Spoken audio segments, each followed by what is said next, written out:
Scheidecker, vielen Dank, dass Sie heute hierher gekommen sind für den Kanal Chronisch Ehrlich. Und ich bin sehr gespannt, mit Ihnen die Fragen durchzugehen, die mir einfach auf der Zunge brennen. Und wir haben vorhin schon kurz geredet, wir sprechen Sie nicht mit Professor Doktor an, sondern ganz schlicht Herr Scheidecker. Genau, das fand ich ziemlich schön, was Sie dazu gesagt haben, dass wenn Sie praktizierender Arzt sind und gute Stellen bekleidet haben, warum müssen Sie den Doktortitel tragen? Ja, und vor allem sind wir immer ein Team. Ja. Ich habe nie etwas irgendwo alleine gemacht in meinem ganzen Leben in der Medizin. Und deswegen sehe ich nicht ein, warum dann die Leute den Professor Doktor, sondern sie sollten eigentlich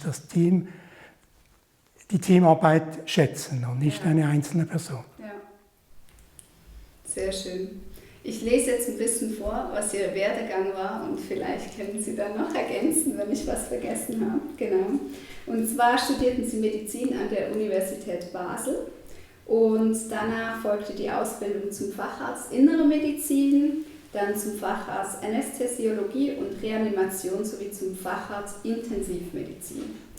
Und 1987 übernahmen Sie dann die Leitung der chirurgischen Intensivstation im Kantonsspital Basel und 1988 dann Vorsteher des Departements Anästhesie und operative Intensivmedizin, auch am Universitätsspital Basel. Und jetzt eine ganz persönliche Frage, wie kamen Sie zur Medizin?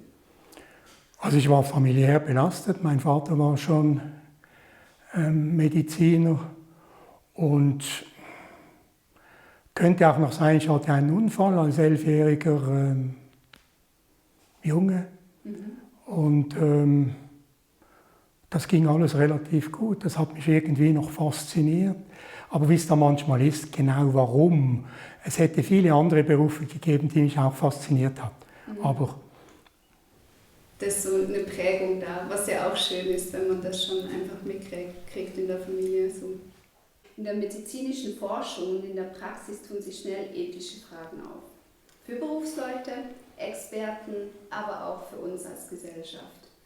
Die Zentrale Ethikkommission, der SAMW, diskutiert ethische Probleme der Medizin und erarbeitet Orientierungshilfen, etwa die medizinethischen Richtlinien. Die sind übrigens auf www.samw.ch öffentlich zugänglich. Es geht hierbei vor allem um den Interessenskonflikt, in dem sich der praktizierende Arzt oder das Forschungsinstitut zwingend befinden. Denn mit Medikamenten wird natürlich Geld verdient und das Geldverdienen an sich ist ja neutral. Aber wo steht dann jetzt die Neutralität des Arztes oder der Forschungsstätte denn trotzdem in Gefahr? Also das ist eine schwierige Frage, weil es ist eigentlich in allen Berufen so, dass diejenigen, die das Produkt liefern, diejenigen, die es dann verarbeiten, beeinflussen, im weitesten Sinne. Ich muss klar sagen, in der Medizin war es schlimm, vor 10, 15 Jahren, weil die Leute waren sich gewohnt, echte Geldsummen zu bekommen, die nicht zu deklarieren. Das hat sich glücklicherweise geändert, leider nicht unseretwegen, also nicht, weil die Ärzte gewonnen und Ärztinnen und Ärzte gewonnen haben, das sei nicht gut, sondern weil die Industrie gesagt hat, das kann nicht mehr gehen. Echt? Die Industrie hat ja. das gesagt? Und die Industrie hat heute ein Verzeichnis, also Sie können jetzt meinen Namen eingeben und schauen, von wem ich Geld bekomme. Aber warum war das der Industrie ein Anliegen? Das ist eine andere Frage. Es könnte sein, dass es in gewissen Ländern unter das Korruptionsgesetz sonst gefallen wäre. Also ich kann Ihnen das nicht genau sagen, aber für mich einfach als Arzt eine gewisse Enttäuschung. Habe ich gesagt, eigentlich hätten wir den ersten Schritt machen müssen und nicht unbedingt warten, bis die Industrie uns sagt. Das ist nicht so ein gutes Bild auf die Berufsgruppe.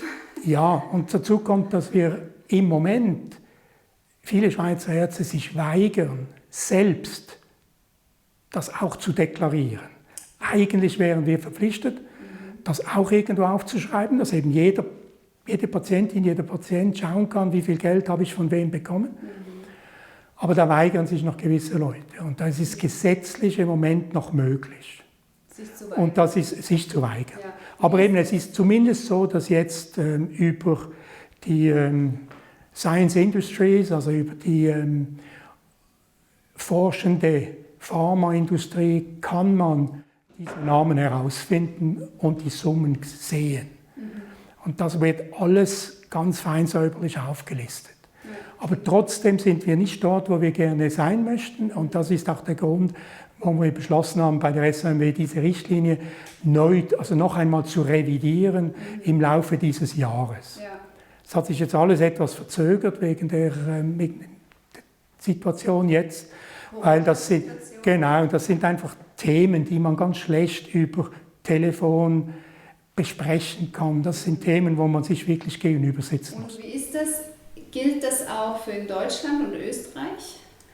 Nein, die Richtlinien sind rein für die Schweiz, aber sie haben natürlich immer dann eine Auswirkung auf Österreich und Deutschland. Aber dass die Industrie gesagt hat, wir wollen das jetzt transparenter machen? Ich nehme an, weil das sind die international großen Firmen, die das gemacht haben. Und deswegen glaube ich, das gilt für alle. Okay. Ich weiß nicht, wo man es in den anderen Ländern nachschauen kann. Genau. Also ihr könnt das wirklich nachschauen auf www.samw.ch und da gibt es verschiedene Prinzipien, wo einfach klar und deutlich, also mir war es sogar verständlich und ich bin keine Medizinerin, wirklich auf den Punkt gebracht wurde, wie deklariert werden muss, wie aufgeführt werden muss. Trennungsprinzip, Transparenzprinzip, Äquivalenzprinzip. Also alles ist aufgelistet und sehr einfach und man kann da eigentlich keine Lücken mehr finden. Was für mich als chronisch Erkrankte, die 10 Jahre lang in diesem Milieu unterwegs war, natürlich sehr beruhigend ist. Das ist etwas sehr Tolles, diese Entwicklung, das freut mich. Wobei, es gibt 2 Punkte, die wir jetzt zu wenig berücksichtigt haben. Das Internet, also wir haben jetzt über Ihren Arzt gesprochen. Und da gibt es diese Richtlinien, die werden jetzt noch verschärft, weil wir wollen wirklich, dass auch in der Schweiz jeder das deklarieren muss. Aber im Internet und vor allem in so Patientenforen, da hat es sehr viele Gefahren, weil die werden häufig auch durch Pharmaindustrie gesponsert. Weil solche Patientenforen, die haben ja logischerweise kein Geld, da sind sie ja nicht Mitglied. Da gibt es dann clevere Pharmafirmen, die das sponsoren. Also die das machen heißt, eine. Wenn ich eingebe, was mache ich bei Magenkrämpfen, dann kommt eine Antwort, benutzen Sie doch dieses und dieses Medikament zum Beispiel. Kann sein. Oder eben bei irgendeiner Patientenorganisation mit Parkinson. Die hat vielleicht Geld von einer Firma, dass dann dieses Medikament sehr häufig dort erwähnt wird, das muss einen nicht erstaunen. Und deswegen einfach immer wieder die Vorsicht, auch wenn Leute ins Internet gehen, und wir alle gehen ja heute ins Internet als erstes, oder, dass man das realisiert. Das ist für mich im Moment gefährlicher, in Anführungszeichen, wenn Sie die Korruption ansprechen zwischen Pharma und unserem Geschäft, als es im Moment die praktizierenden Ärzte sind. Ja, spannend. Das ist ein super Punkt, da habe ich gar nicht darüber nachgedacht. Das andere, worauf ich gestoßen bin, ich habe natürlich in meiner Krankheitsphase auch Ärzte im Freundeskreis und dann habe ich sie so ausgefragt, wie läuft denn das und warum redet ihr nicht über Ernährung, warum greift ihr so schnell zu den Medikamenten und so weiter. Und das, was ich dann erfahren hatte, das hat mich persönlich wirklich sehr geschockt, weil ich das nicht gedacht hatte. Und zwar, also der gute Part ist, ihr Ärzte seid verpflichtet, euch weiterzubilden. Das ist schon mal mega. Das ist gesetzlich festgelegt. Wie oft im Jahr ist es etwa? Kommt ganz auf die Fachgruppe an. Also das entscheidet die Organisation, die Disziplin. Der Neurologe hat ein klares Fortbildungsding. Für jede Fachgruppe gibt es ein ganz klar vorgeschriebenes Stundenanzahl, Kongresse von welcher Wichtigkeit und von dem muss man so und so viele besuchen, damit man diese Punktzahl erreicht. Genau, es ist so ein Punktesystem. Ja, ein Kreditpunktesystem. Und das, was mir so näher gebracht wurde, ist zum Beispiel, es ist jetzt wirklich ein Beispiel von einem Fall, dass er als Arzt immer wieder Schulungen besucht hat und die wurden von der Pharmaindustrie finanziert und es gab dann da ein Essen Und zu dem leckeren Essen und zu dem guten Wein wurden dann auch die neuesten Statistiken über ein Medikament serviert. Also alles im Hauptgang inbegriffen. Und da war ich dann so geschockt, als er mir das erzählt hatte, weil ich mich dann persönlich gefragt habe, wo bleibt denn die Neutralität, wenn eine Studie von der Pharmaindustrie finanziert, vorgelegt wird mit dem fertigen Medikament an Ärzte. Und es ist so ein einfacher Weg, weil der Arzt ja dann nur einen Lösungsstrang lernt und dann in sein Sortiment aufnimmt. Da war ich ein bisschen geschockt. Und ich verstehe aber den Konflikt als Arzt, weil man hat die volle Arztpraxis, man hat x Termine und dann noch dieses Punktesystem. Und dann ist es natürlich einfacher, man kriegt eine Einladung, geht dahin, holt sich den Punkt ab und es ist fertig. Wie könnte man dieses System aufbrechen, sodass der Arzt an sich auch die anderen Möglichkeiten hat? Gibt es das schon? Oder? Also die Idee ist, die Kreditpunkte nur noch für Kongresse zu vergeben, die nicht von der Pharma gesponsert sind. Also von der Pharma gesponsert, indem sie eine Ausstellung macht, wo sie alle Geräte zeigt. Dafür bezahlt sie Miete, das darf der Veranstalter für den Kongress verwenden. Aber es darf nicht mehr sein, dass sie eigene Redner einladen, die dann an diesem Kongress auftreten. Wenn das der Fall ist, muss das bezeichnet sein als Satellitensymposium oder über Mittag gibt es diese Veranstaltungen und die sind dann ganz klar, das sieht dann auch jeder Pharma gesponsert. Aber der Patient sieht das ja nicht, dass der Arzt die Punkte daher geholt hat, von diesen Zwischentreffen, oder? Nein, aber in der Zukunft wird er die Punkte nicht mehr dort holen können. Und von wann sprechen wir da etwa? Also eben, das wäre jetzt zum Beispiel so etwas, was in unserer Richtlinie dann, das wir durchsetzen werden. Ich hoffe, Ende Jahr ist es dann mal soweit. Und das ist dann gesetzlich in der Schweiz gleich abgesegnet, oder wie? Ja, meistens ist es dann schon so, dass wenn dann wir haben ein Schweizerisches Institut für Weiter- und Fortbildung und das übernimmt dann diese Regeln und dann läuft das von diesem Moment an so. Okay.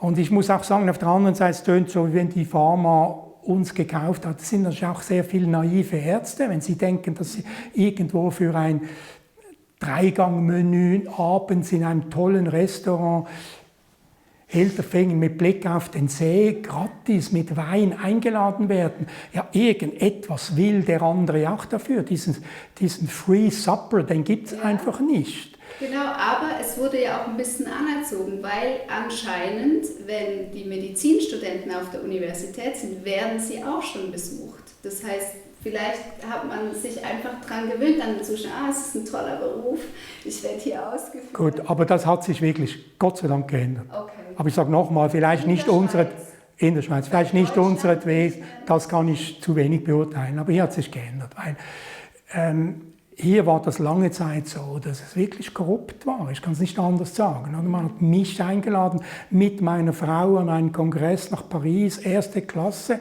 Und die haben geglaubt, ich würde das annehmen. Einfach. Und wenn man gesagt hat, gebt doch das Geld bei uns in einen gemeinsamen Topf, dann könnten wir daraus 2, 3 Assistenten sponsoren, die dorthin gehen, oder? Aber ohne, dass das direkt fließt, sondern dass wir entscheiden, welche die besten Leute sind, dann wollten sie das nicht. Also es war die direkte Einflussnahme. Dann hat sich auch geändert, dass natürlich die Einflussnahme der Ärzte, der Chefärzte in den großen Spitälern ist nicht mehr die gleiche.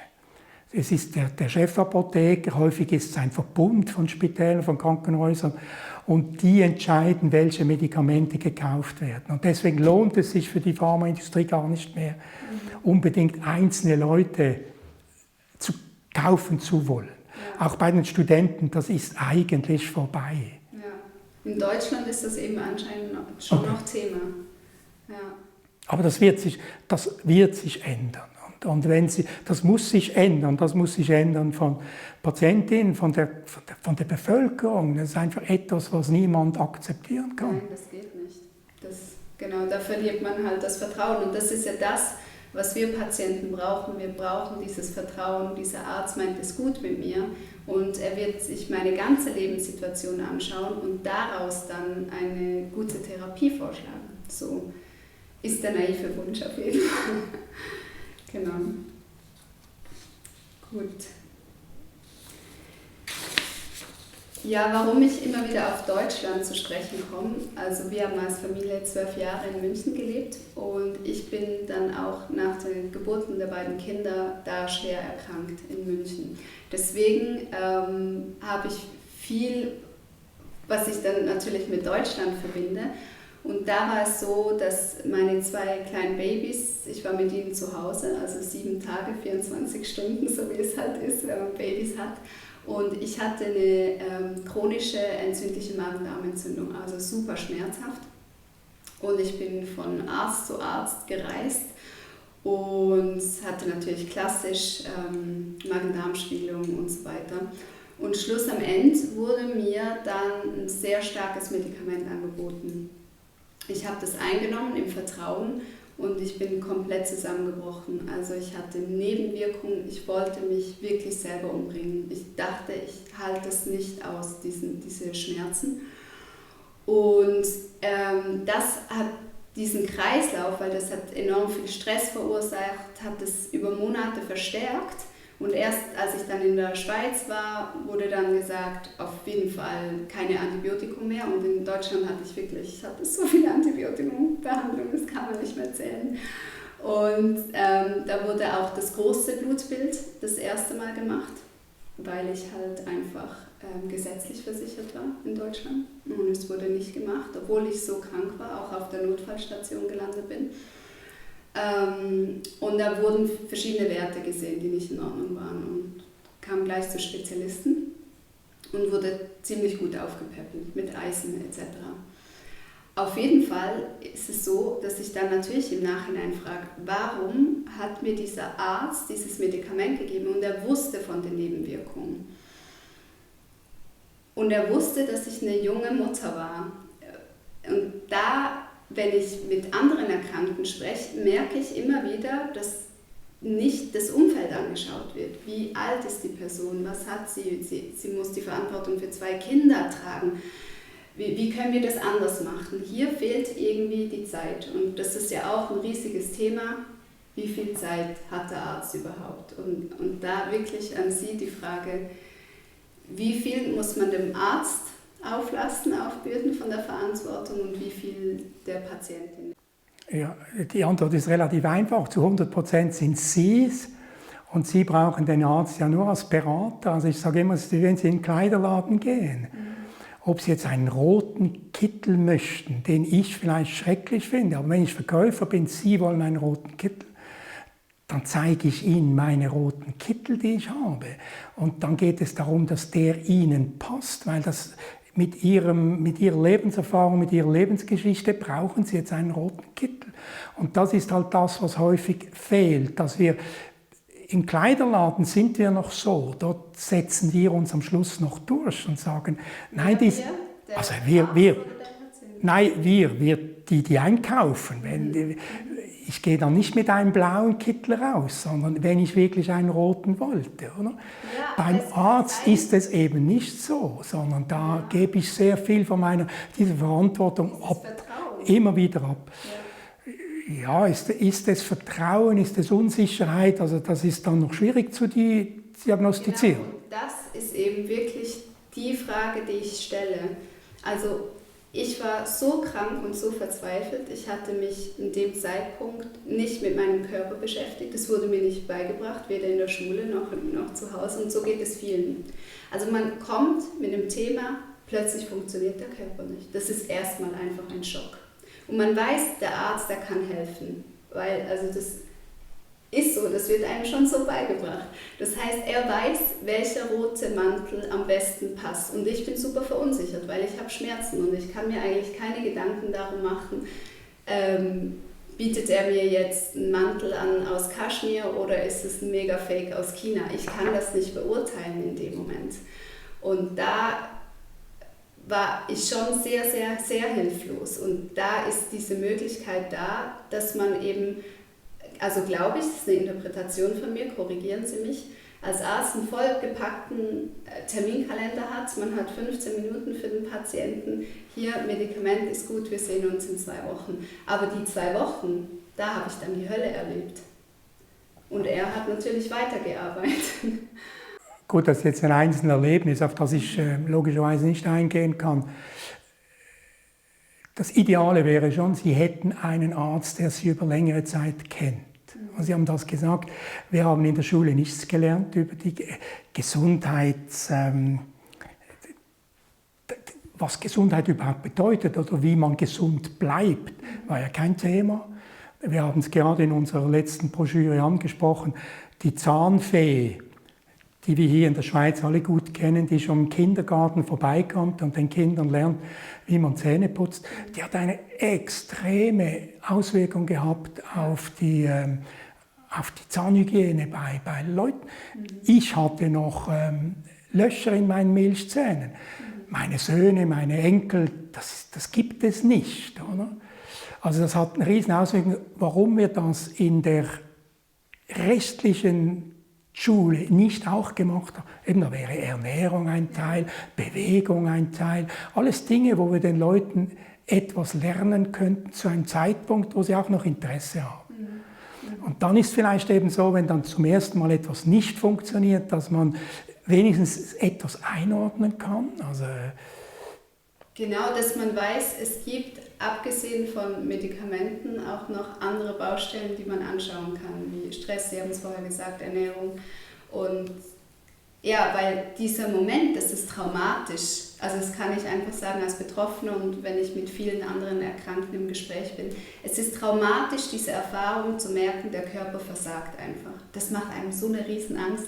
Und man hat ja so gute Erfahrungen mit der Medizin. Ich meine Tochter mit dem Notfallkaiserschnitt, ihr Leben wurde gerettet, der gebrochene Arm von meinem Sohn wurde geflickt, der Krebs von meinem Schwager wurde geheilt mit einer Chemotherapie. Und dann kommt man mit einer chronischen Erkrankung und da müssen wir eben ein bisschen unterscheiden, deswegen heißt der Kanal auch chronisch ehrlich, weil das Patienten sind, die über Jahre, wenn nicht Jahrzehnte, ein Leiden haben und sie dann immer wieder zu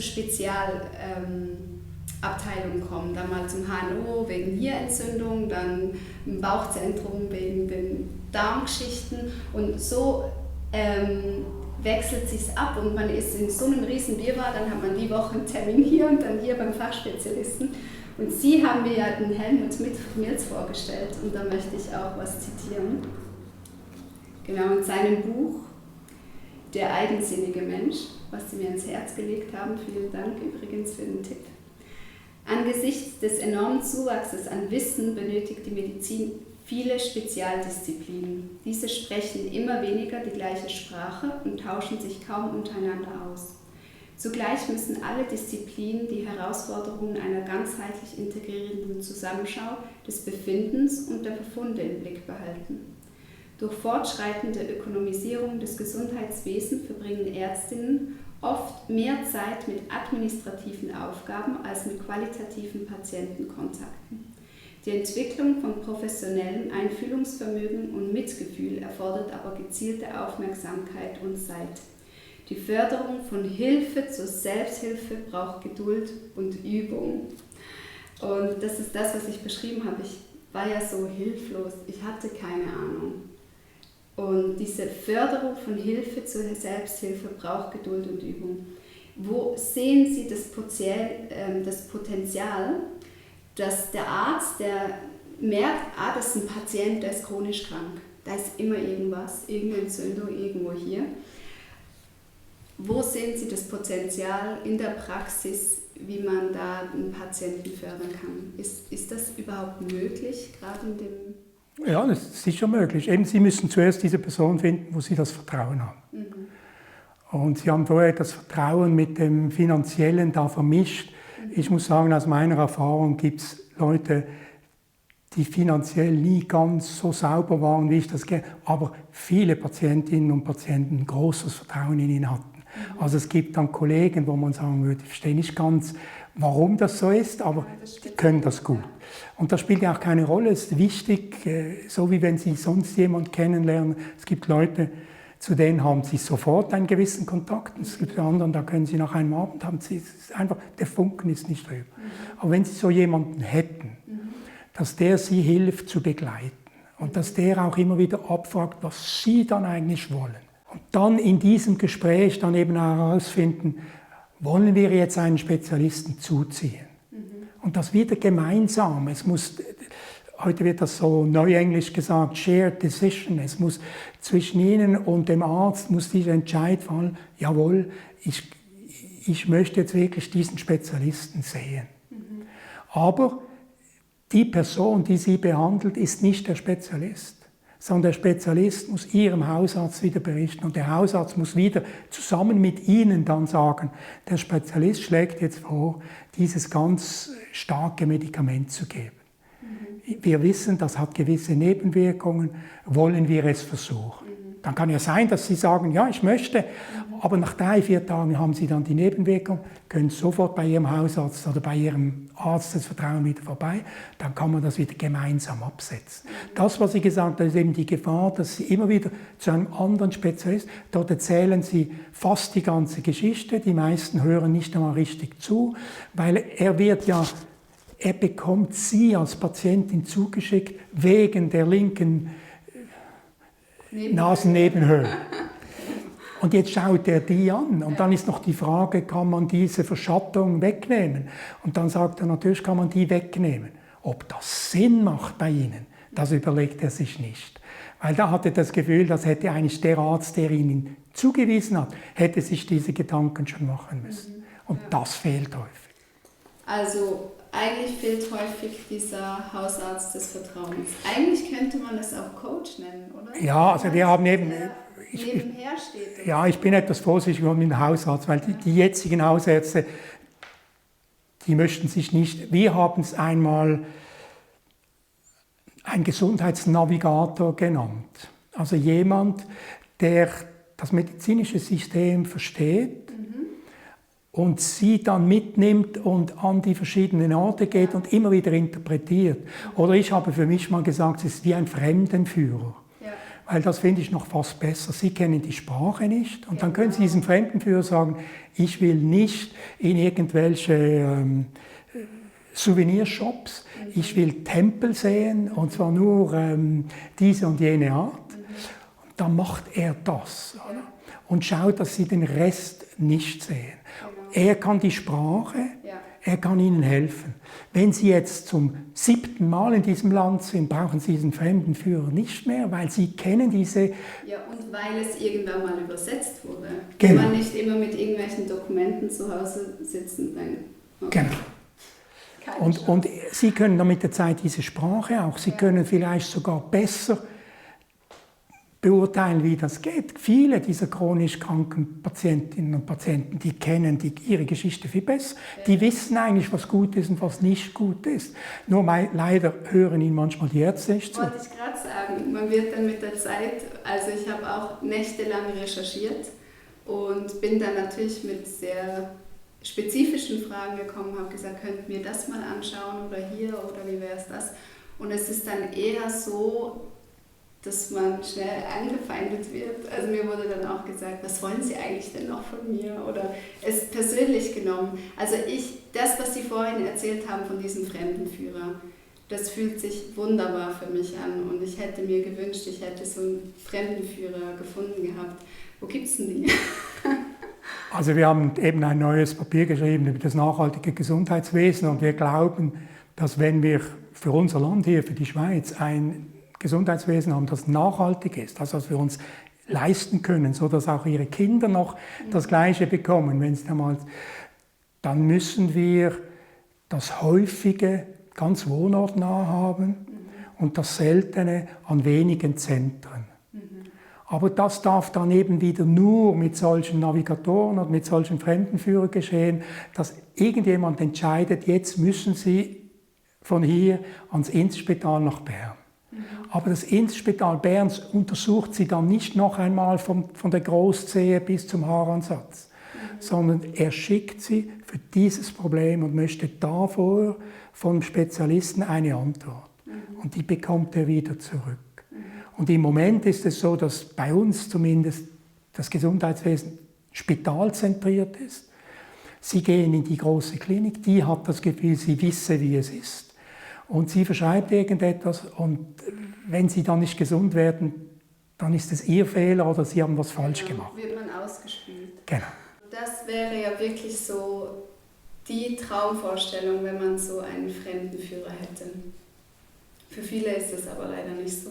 Sie sind da in dem Dschungel, ob jetzt in der Schweiz oder in Deutschland oder Österreich. Und die Frage, die mich jetzt immer mehr beschäftigt im Kontakt mit chronisch Erkrankten ist, wie ist dieser Stein überhaupt so ins Rollen gekommen? Wir haben es vorhin kurz angesprochen, dass wir in der Schule das auch nicht gelernt haben, wie wir auf uns achten sollen. Und wir sind sehr so eine konsumgeprägte Gesellschaft. Wir sind es uns gewohnt, in den Laden zu gehen und einfach die Sachen zu holen, vertrauen den Verpackungen oder gehen nach Lust und Laune. Und da habe ich mich so ein bisschen hinterfragt, war es auch so, als ich die ersten Jahre zu den Ärzten ging, dass ich einfach diesen Anspruch hatte, etwas zu konsumieren. Geben Sie mir irgendwas, ich soll mich einfach besser fühlen, geben Sie mir irgendwas.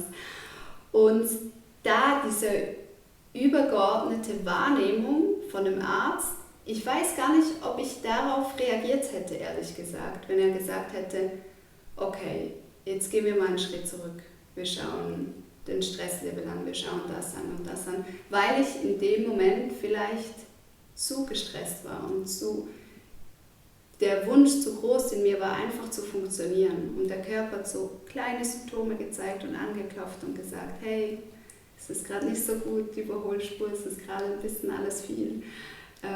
Ich war zu der Zeitpunkt auch in einer Schimmelwohnung. Auch das habe ich immer wieder den Ärzten gesagt. Gibt es keine Studien dazu, dass das wirklich so einen Einfluss hat oder so wurde mir das gesagt. Im Moment sieht das jetzt auch schon wieder anders aus, dass das Darmmilieu doch sehr einen großen Einfluss hat. Auf jeden Fall finde ich es so schwierig zu schauen, wie viel Verantwortung hat der Arzt und wie viel Verantwortung der Patient. Und ich weiß, wir waren schon vorhin in diesem Gespräch und Sie haben gesagt, natürlich der Patient, das ist die Eigenverantwortung, es ist Ihre Geschichte und Ihr Körper.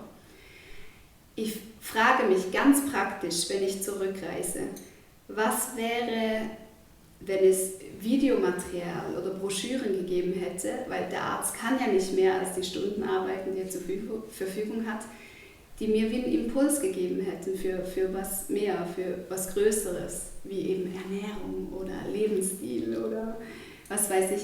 Kommt das noch? Dass im Ayurveda ist es ja so, dieses große, die ayurvedische Medizin mit der Seele, mit dem Yoga, mit dem Atmen, aber auch den medizinischen Unkräutern. Was denken Sie, ist das irgendeine Zukunft, wo wir uns noch hinbewegen hier im Westen? Es mag sein. Ich kann das schlecht beurteilen, weil es gibt viele Leute, die würden diese Videos nicht anschauen, das wissen Sie auch. Und es gibt Leute jetzt eher wie Sie, die das gerne gehabt hätten und sich da weitergebildet hätten. Ich finde noch etwas Wichtiges, wenn wir nochmal zurückkommen zum Fremdenführer oder zum Hausarzt. Das Vertrauen, das Sie zu ihm aufbauen. Sie müssen es auch aushalten, wenn nicht sofort sich etwas ändert. Oder? Als chronisch Kranker ist es diese Lichtschaltermedizin, wo geben Sie mir die Pille und dann habe ich keine Schmerzen mehr. Das gibt es nicht. Das ist immer eine Phase, schauen wird es etwas besser und dann braucht man noch länger und irgendwann ist es vielleicht so gut, dass man damit sehr gut leben kann. Also mit dem Medikament oder mit irgendetwas anderem. Es spielt keine Rolle, was der Grund ist, dass es kann ja auch besser werden, wenn Sie gar nichts tun. Ich bin überzeugt, jetzt während dieser Corona-Zeit gab es viele Leute, die konnten oder wollten nicht zum Arzt. Ich bin überzeugt, viele haben erlebt, dass ganz vieles, was sie hatten, wo sie früher sofort zum Arzt gerannt wären, einfach wegging nach ein paar Tagen. Dieses Slow Medicine, es gab die Slow Motion, es gab Slow Food und ich habe immer wieder plädiert für dieses Slow Medicine, dass wir auch wieder mal dem Körper Zeit geben, sich auf etwas einzulassen. Und da möchte ich nochmal zurückkommen, wenn Sie jetzt eben als Patientin bei einem Hausarzt Vertrauen aufgebaut haben Und dann gehen sie zurück und dann gehen sie an eine Party und jemand erzählt ihnen, er hätte gerade gestern ein neues Medikament gehabt oder er sei beim ganz großen Spezialisten in Genf gewesen und seitdem ging es ihm ausgezeichnet. Dann dürfen Sie nicht denken, ich gehe jetzt auch nach Genf oder Sie sollten nicht sofort nach Genf, sondern Sie sind jetzt auf einem Pfad zusammen mit Ihrer Vertrauensperson und jetzt müssen Sie dem ganzen Prozedere eine gewisse Zeit geben. Jeder Mensch ist anders. Ja, das wäre auch so im positiven Falle so, aber ich weiß, dass es viele gibt, die haben diesen Vertrauensarzt nicht, erstens. Und zweitens ist die Dringlichkeit so stark, gesund zu werden, weil sie eben Verantwortung für Kinder haben oder am Aussteuern sind, weil sie nicht mehr arbeiten können. Und in diesem Teufelskreis von hier Fachspezialisten geschickt werden, der schickt einen hier weiter. Also ich wurde ja jede Woche weitergeschickt und ich musste das ja auch wie machen, weil wenn ich es nicht machen würde, dann wäre ich ja selber schuld, weil dann können sie ja auch nicht arbeiten. Deswegen, ich verstehe Ihren Punkt und dass das unglaublich toll wäre, wenn man diesen Vertrauensarzt hat, aber es gibt einfach viel zu viele, die das nicht haben und schon in diesem Strudel sind. Einverstanden. Und dann wird es auch ganz schwierig, weil Sie haben dann schon so viel erlebt, ja. Sie werden gar niemand mehr finden, zu dem Sie wirklich Vertrauen haben können. Das ist so. Das verstehe ich. Jetzt nicht in Ihrem Fall, aber sonst müssen Sie auch sagen, das, was Sie erzählen, ist auch manchmal diese Flucht in die Krankheit. Manchmal ist am Berufsort etwas völlig schief. Und anstatt, dass dort etwas gemacht wird, dass der Arbeitgeber eigentlich in Anführungszeichen an die Kasse kommt, muss der Mitarbeiter sich irgendwo in eine Krankheit flüchten. Das sind sehr viele Dinge, die wir tagtäglich erleben. Da geht es dann eben um das Gesundheitssystem. Das haben wir in der Schweiz nicht. Wir haben kein Gesundheitssystem, wir haben nur ein Krankheitssystem. Alles geht über die Krankheit. Wir haben ein Krankenversicherungsgesetz und damit wollen wir die Gesundheit definieren. Und das ist nicht möglich. Deswegen haben wir alle diese Prophylaxe, diese Prävention, diese Ausbildung in der Schule, das haben wir alles nicht, weil dazu gibt es kein Geld. Das bezahlt im Moment niemand. Sondern es war ganz fokussiert auf die Krankheit und als man das angefangen hat, gab es nur wenige Dinge, die man machen konnte. Also konnten wir uns das leisten. Aber jetzt ist das explodiert und jetzt können wir uns das gar nicht mehr leisten. Wir bezahlen es dann in Anführungszeichen auch nicht mehr direkt. Das ist vielleicht auch noch der Unterschied zum Kleiderladen. Dort würden Sie noch zwischen Kaschmir und ich weiß jetzt nicht mehr, welcher Wolle Sie vorher gesagt, irgendwas Chinesisches, würden Sie den Unterschied machen, weil Sie es selbst bezahlen müssen. Aber im Moment, wo wir die Krankenkassenprämie bezahlt haben, ist es eigentlich so, dass ich sage, einfach, gib mir das Beste. Ob dann das Beste wirklich das Richtige ist für Sie, diese Frage, die stellt man sich nicht, sondern man hat das Gefühl, gestern hätte man in der Tagesschau gehört, sei noch ein neues Medikament, könnte ich das haben. Ja, genau, dann sind wir wieder bei der Konsumgesellschaft. Hauptsache, man konsumiert und probiert. Ja, oder eben auch vielleicht Verzweiflung. Also Konsum wäre etwas Negatives, aber man kann sie auch positiv sehen, der Verzweiflung aus diesem, wie Sie es vorher beschrieben haben, aus diesem Teufelskreis rauszukommen. Ja. Irgendwo diesen Strohhalm zu finden und sei es das neue Medikament. Ja. Ich fand den Punkt vorher auch ganz interessant, dass wir hier ein Krankensystem haben. Im Osten ist es so, dass man einfach jedes Jahr zum Arzt seines Vertrauens hoffentlich geht und man schaut, ob man irgendwo aus dem Gleichgewicht geraten ist. Und dann kann man noch mit Kräutern und hier was und mit Kleinigkeiten dagegen steuern. Und man kann so in seinem Gleichgewicht, in seiner Konstitution altern. Und bei uns ist es ja so, wir gehen dann irgendwann zum Arzt, wenn wir es echt nicht mehr aushalten, die Schmerzen uns fast umbringen. Und da ist natürlich auch eine Schwierigkeit da, dann noch eine Therapie zu finden, die nicht zu krass ist, sage ich jetzt mal. Ja, wobei Da habe ich persönlich eine gewisse andere Meinung. Ich habe zu viele Leute gesehen, die jährlich einen Check-up gemacht haben und es wurde nichts gefunden. Einen Monat später hatten sie einen schweren Herzinfarkt. Der Check-up, so wie wir ihn machen, mit ein bisschen Blutentnahme und kurz untersuchen, EKG vielleicht. Aber so wird es ja eh nicht gemacht. Wir sind hier sehr laborlastig, das heißt, wir schauen uns auf irgendwelche Computerzettel und wollen dann wissen, wie es innen drin ausschaut. Aber da ist es ja dann eher mit Augendiagnose, mit dem Verdauungsfeuer, also wirklich das Haptische, das möchte ich dann auch mit dem Helmut Milz noch bereden. Das hat er ja in diesem Buch auch so sehr schön gezeigt, wie wir das eigentlich verloren haben, diesen Körperkontakt zwischen Arzt und Patient. Weil das stimmt natürlich, wenn die jährliche Untersuchung dann ist, ja, also ihre Laborwerte sind, und das sind alles nur Zahlen, dann ist man natürlich sehr weit weg von diesem Menschen, der auch eine gewisse Temperatur hat, die Hautstruktur sagt schon einiges, die Augen, die Zunge. Aber eben, vergessen Sie nicht, wo wir uns befinden hier. In Westeuropa sind sehr viele, die Leute sind zahlengläubig. Also da ist jemand unglücklich, wenn er ein Kalium von 3,6 hat, weil eigentlich ist er erst normal ab 3,7, obwohl es völlig irrelevant ist, er sich absolut wohlfühlt. Also ich gehe überhaupt nie zum Arzt, um das zu sagen. Ich gehe überhaupt nie zum Arzt, weil ich gesagt ich würde mich sowieso nicht operieren lassen. Also ja, jetzt in meinem jetzigen Alter, das interessiert mich nicht. Solange ich mich wohlfühle, sehe ich nicht ein, warum ich irgendwo hingehen soll. Und wenn ich mich nicht mehr wohlfühle, dann logischerweise muss ich schauen, was ich habe. Und dann kann ich immer noch entscheiden, will ich etwas tun oder war es jetzt das gewesen? Ja, das finde ich immer spannend, wenn das Ärzte über sich sagen. Ich hätte nicht das Gleiche gesagt, wo ich 40 war und für meine Söhne... derjenige war, der das Geld nach Hause brachte. Da hätte ich vielleicht mehr an mir machen lassen, wenn irgend so etwas gekommen wäre. Aber ich hatte ein wunderschönes Leben, ich war nie krank bis jetzt. Also irgendwann ist es dann mal vorbei und dann... Ja, wenn wir die Kurve noch zur Ernährung schlagen, das habe ich auch in diesem Beispiel drin.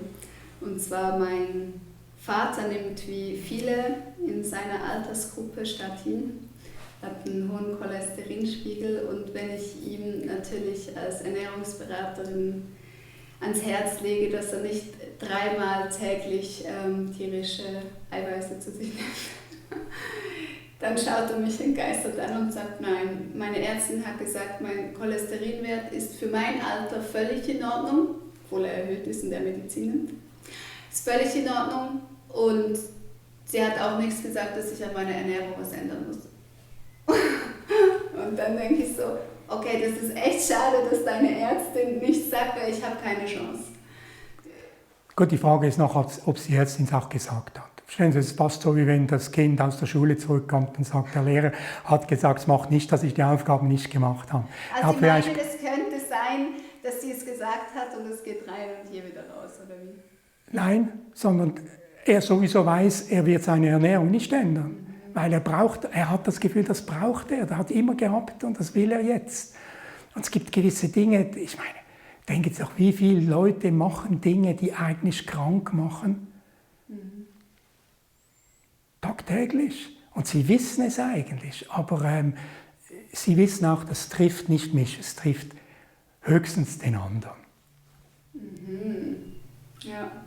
Wie geht man damit um als Arzt? Weil also ich stelle mir das schon auch frustrierend vor, wenn Patienten immer kommen und sie wissen eigentlich, was ihnen schadet, und sie machen es trotzdem. Was hat das für einen Einfluss auf 10, 20, 30, 40 Jahre Arztpraxis?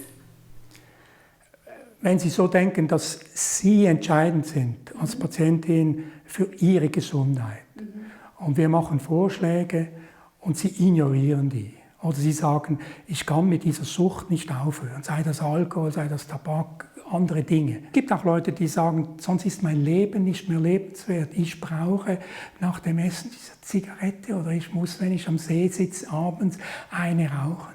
Und sonst ist das für mich kein lebenswertes Leben. Ich kann es nicht mehr als sagen. Was dann ein bisschen komplizierter ist, dass wir als Gesellschaft dann die Folgen die diese Sucht hat, die bezahlen wir dann irgendwo mit. Aber das ist das solidarisch getragene Gesundheitswesen und damit können wir leben.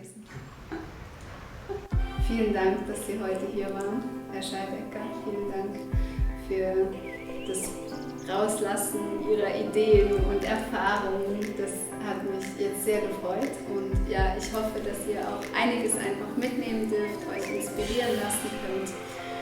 Und dann auf den Bus. Vielen Dank, ja.